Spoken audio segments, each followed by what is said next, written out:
My parents had decided to move my brother's pregnant girlfriend into my house without asking me. When I refused and told them to leave, they ignored me, so I had them arrested for trespassing. I never thought I'd be writing this, but here I am at 2 a.m., still wired from adrenaline and disbelief at what my own family tried to pull today.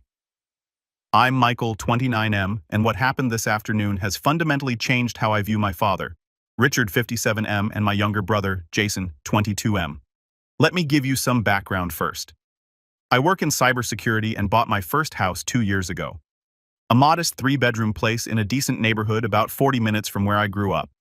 It's nothing fancy, but it's mine.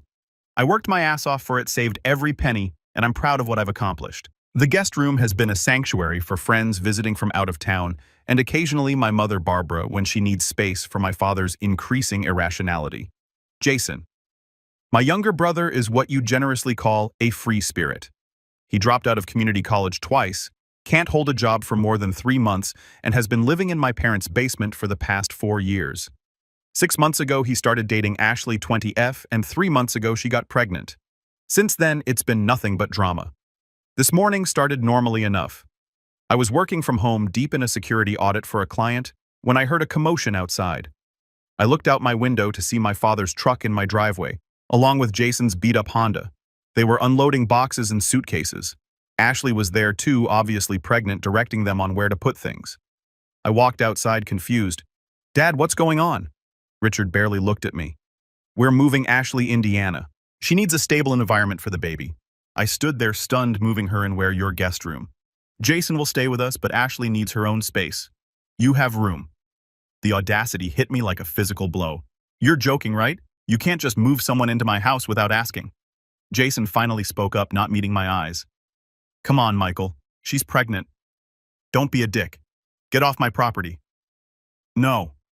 My voice was deadly calm. Richard turned red. "She's family. She's carrying your nephew.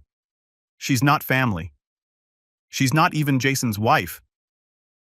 And even if she was, you don't get to make decisions about my property. You have 30 seconds to start loading that stuff back up or I'm calling the police." Ashley started crying. "Michael, please. Your parents said it would be okay. I have nowhere else to go. That's not my problem. And my parents don't own this house. I do."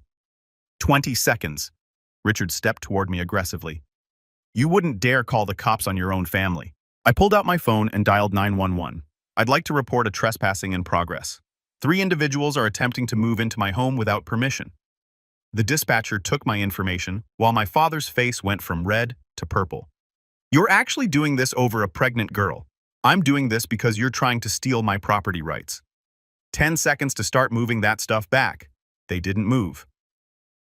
The police arrived 12 minutes later, 2 officers who looked somewhat confused by the situation until I explained that these people were literally trying to move someone into my house without my consent. Officer Patricia Johnson, who took the lead, was professionally neutral. "Sir, do these individuals have your permission to be on your property?" "No, they do not. I've asked them to leave multiple times." She turned to my father. "Sir, you need to remove yourselves and any belongings from this property immediately." Jason exploded. "This is insane. He's my brother. She's pregnant." Officer Johnson remained calm. "That doesn't give you the right to occupy someone else's property without permission. Please start loading your vehicles." As they reluctantly began moving boxes back, I made a decision. "Officer, I'd like to file a formal trespassing complaint. I want this documented."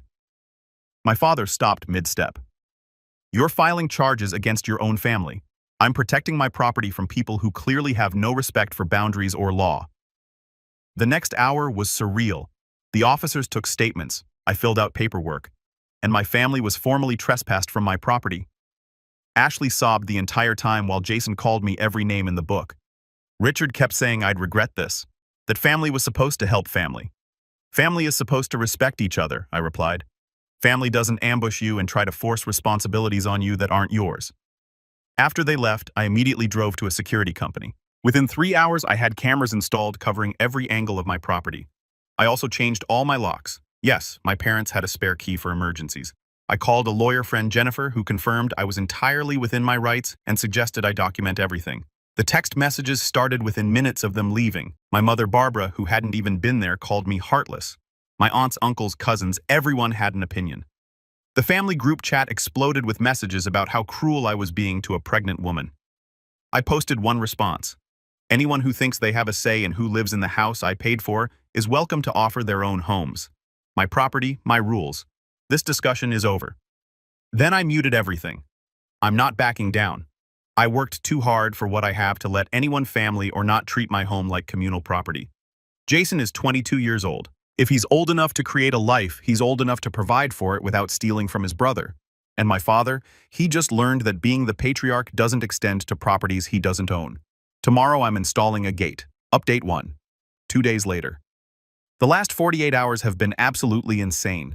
I thought I'd seen the worst of it, but my family has completely lost their minds. Yesterday morning I woke up to my doorbell camera alerting me to motion. It was 6 a.m. and my mother was standing at my door with grocery bags. I spoke through the intercom. "Mom, you're trespassed from this property. You need to leave." She started crying. "Michael, please, I just want to talk. I brought your favorite breakfast." "Mom, I love you, but you need to respect my boundaries. Please leave, or I'll have to call the police again." She stood there for 10 minutes crying and occasionally pressing the doorbell before finally leaving. An hour later, my phone rang from an unknown number. It was my uncle Christopher. "Michael, what the hell is wrong with you? Your brother made a mistake by throwing a pregnant woman on the street. I didn't throw anyone anywhere, Chris. I prevented them from illegally occupying my home. Where's your offer to house her? I live in a one-bedroom apartment, and if it's so cruel to not house her, surely you can make it work. Or are your boundaries more important than mine?" He hung up. The real drama came that afternoon. I was in a video meeting with a client when my security camera alerted me to multiple vehicles in front of my house. It was like a family intervention convoy. My father's truck, my Aunt Linda's SUV, and 2 other cars I recognized as belonging to various cousins. They weren't on my property. They'd clearly been warned about that, but they were standing on the public sidewalk with signs, actual signs. Michael chooses property over family and heartless brother, and my personal favorite. What would Jesus do? I took screenshots for documentation and continued my meeting. They stayed for 2 hours. Some neighbors came out to see what was happening, and I had to field several concerned texts asking if I was okay. That evening, Jennifer, my lawyer friend, called. "Michael, your father came to my office today. What he wanted to know if there was any legal way to force you to house Ashley. I'm not his lawyer, so I told him nothing beyond suggesting he consult his own attorney, but I wanted you to know he's escalating." I thanked her and immediately checked all my security footage.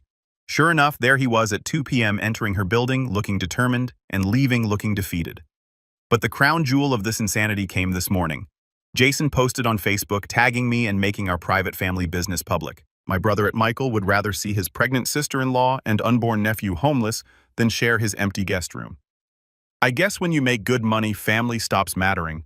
Remember this when you need help one day, bro. The post got over 100 reactions before I saw it. Old high school acquaintances, distant relatives, even some of my coworkers were commenting.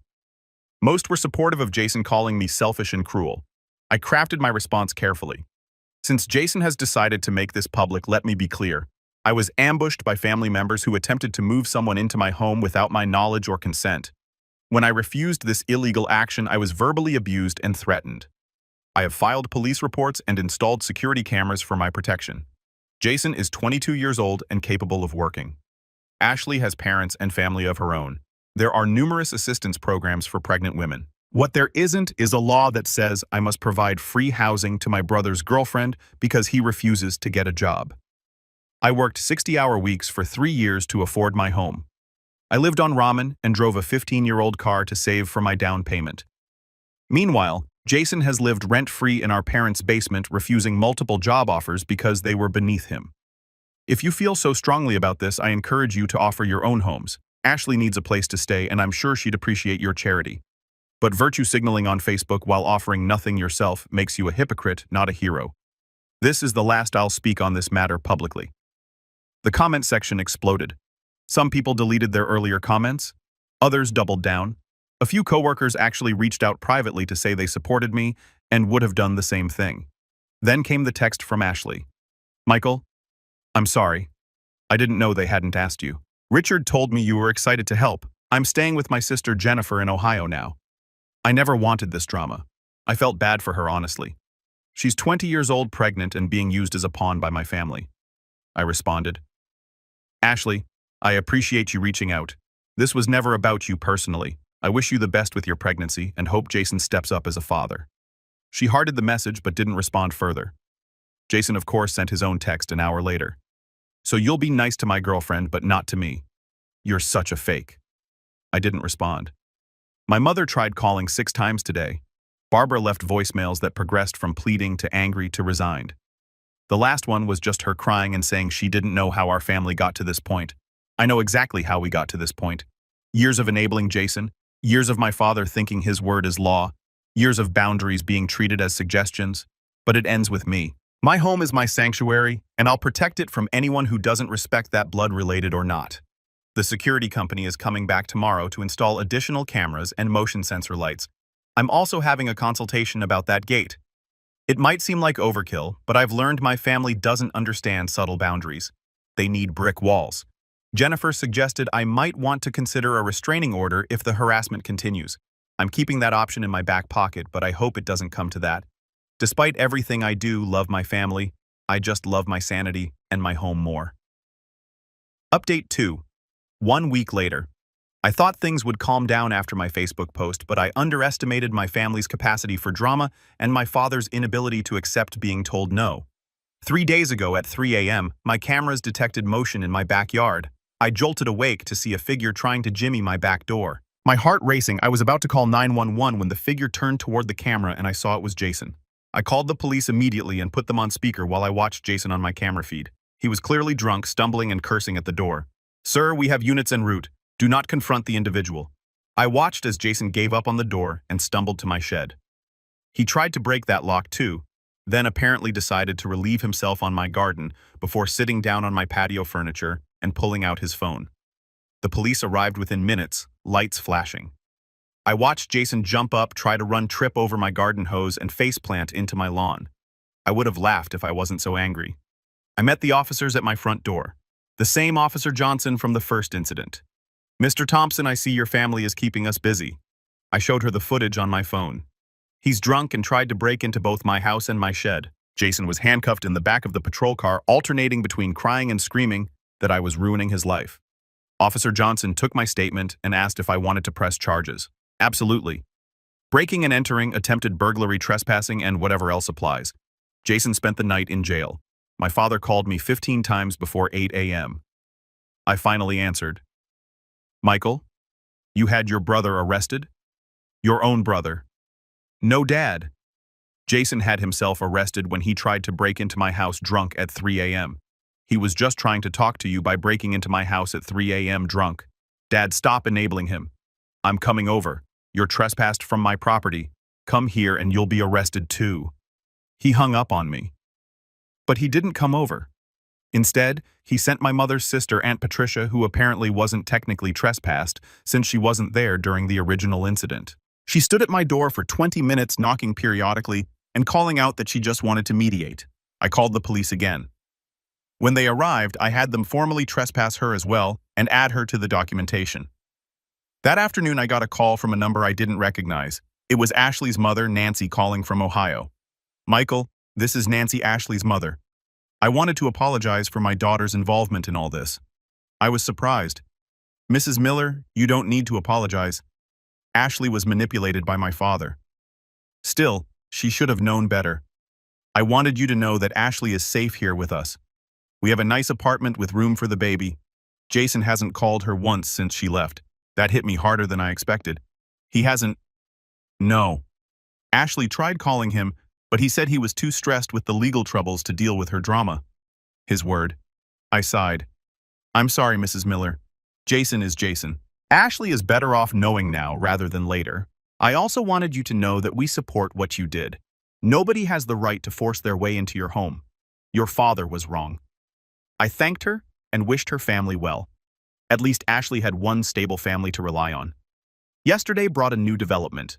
A process server showed up at my door with papers. My father was actually suing me for intentional infliction of emotional distress and breach of familial duty. I couldn't help but laugh. The process server looked confused. "Sorry," I said. "It's just breach of familial duty. Is that even a thing?" He shrugged. I just deliver them, man. I called Jennifer immediately. She laughed even harder than I did. Breach of familial duty. What lawyer would even file this, Thomas Garrett, according to the papers? Oh, him. He's an ambulance chaser who probably owes your dad a favor. This will get thrown out immediately, but you'll need to respond. I'll handle it pro bono. This is too entertaining to pass up. Last night, my mother finally broke ranks. She called from her sister Patricia's phone. Michael, honey, it's Mom. Please don't hang up.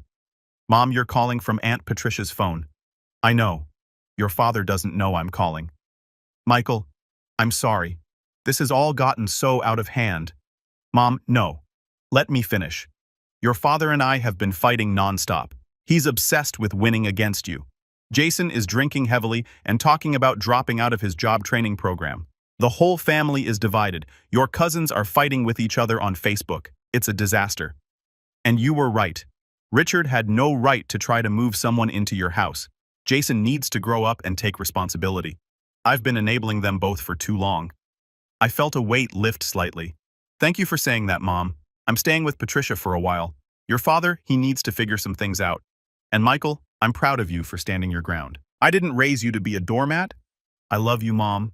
I love you too, sweetheart. Be safe. This morning, I woke up to an email from Jason. The subject line was, "You win.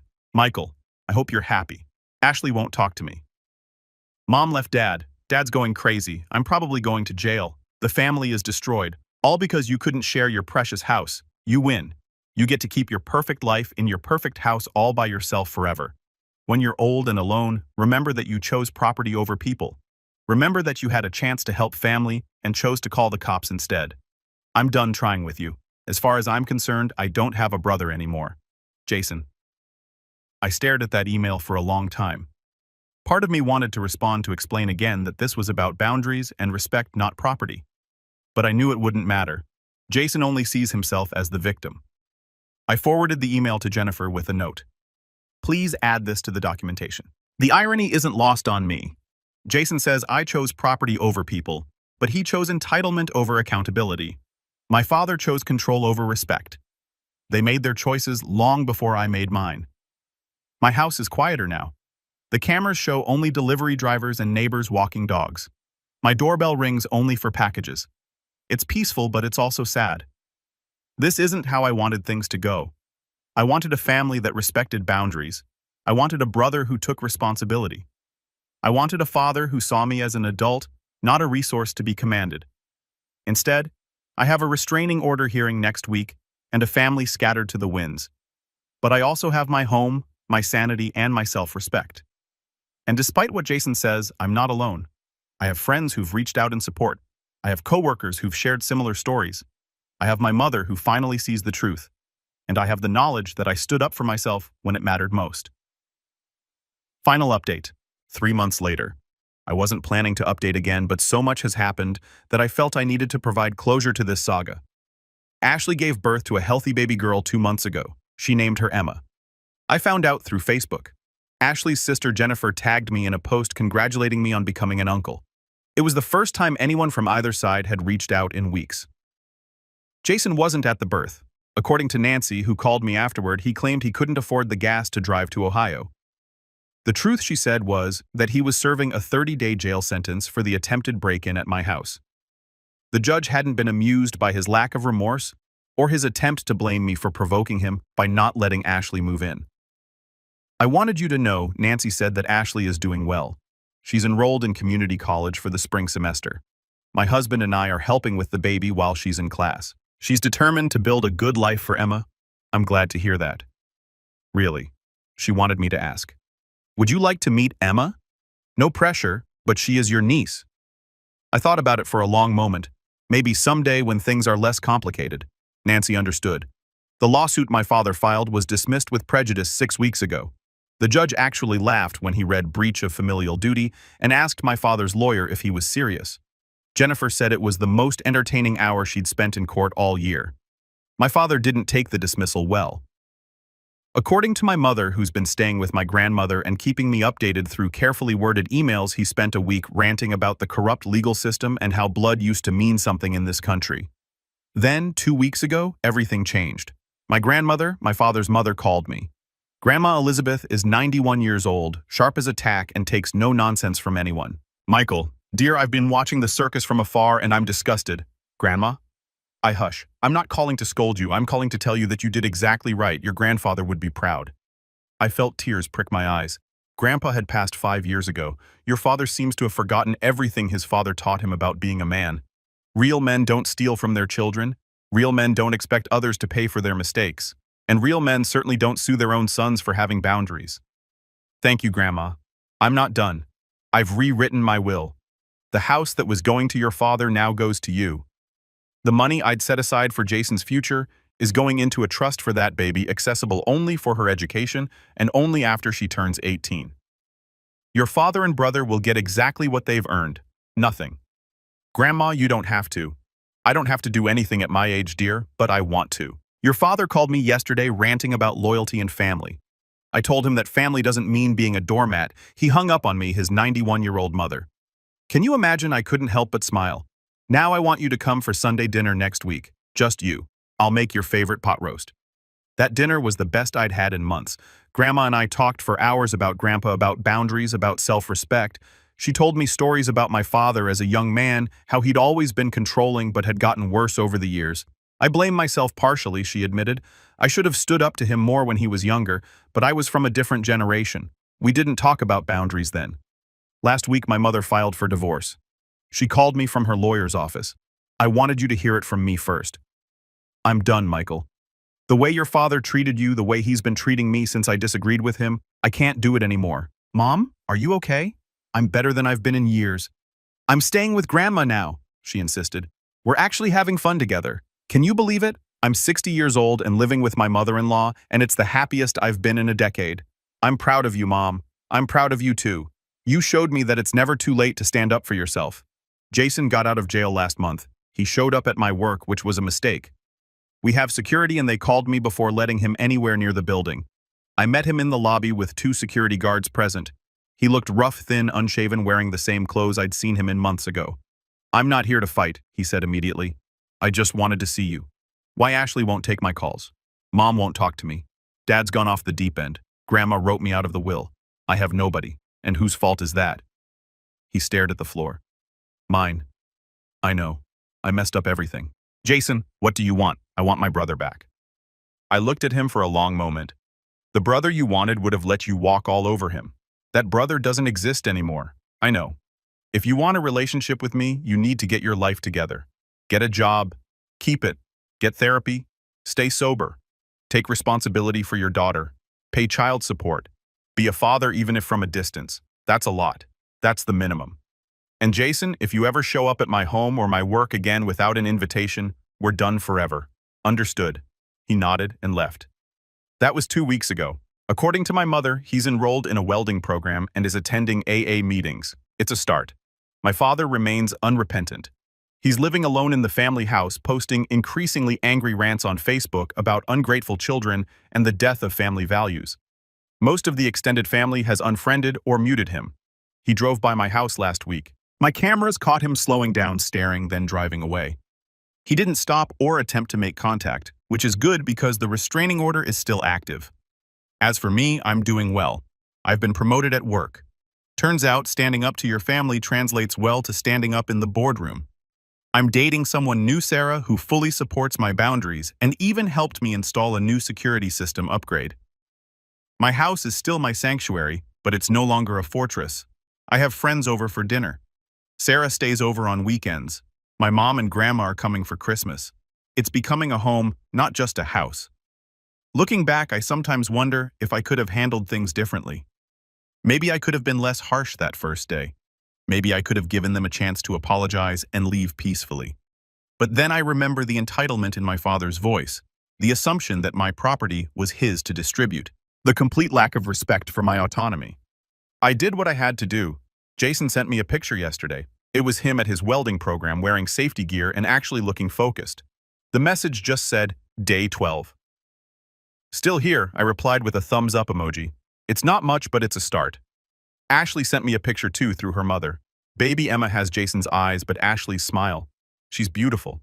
Maybe one day when the dust has fully settled, I'll meet her, but not yet. My therapist, Yes, I started seeing one through all this, says I'm handling everything remarkably well. That setting boundaries with toxic family members is one of the hardest things anyone can do, and that I should be proud of myself. I am proud, but I'm also sad. I wish I had the family I deserved, not the one I got. But we don't get to choose our family. We only get to choose how we let them treat us. I chose self-respect. I chose boundaries. I chose to protect what I'd worked for. And despite everything, the lawsuits, the arrests, the family drama, the public humiliation attempts, I'd make the same choice again. My home is mine. My life is mine. And anyone who can't respect that has no place in either. That's the hill I was willing to die on. Turns out it was also the hill I needed to climb to see clearly. The family members who matter have rallied around me. The ones who don't have shown their true colors. And Jason, maybe he'll grow up. Maybe he won't. But that's his journey now, not mine. I'm done enabling. I'm done being the family resource. I'm done apologizing for having boundaries. I'm finally free. And it all started with one word. No. Sometimes that's the most powerful word you can say even to family, especially to family.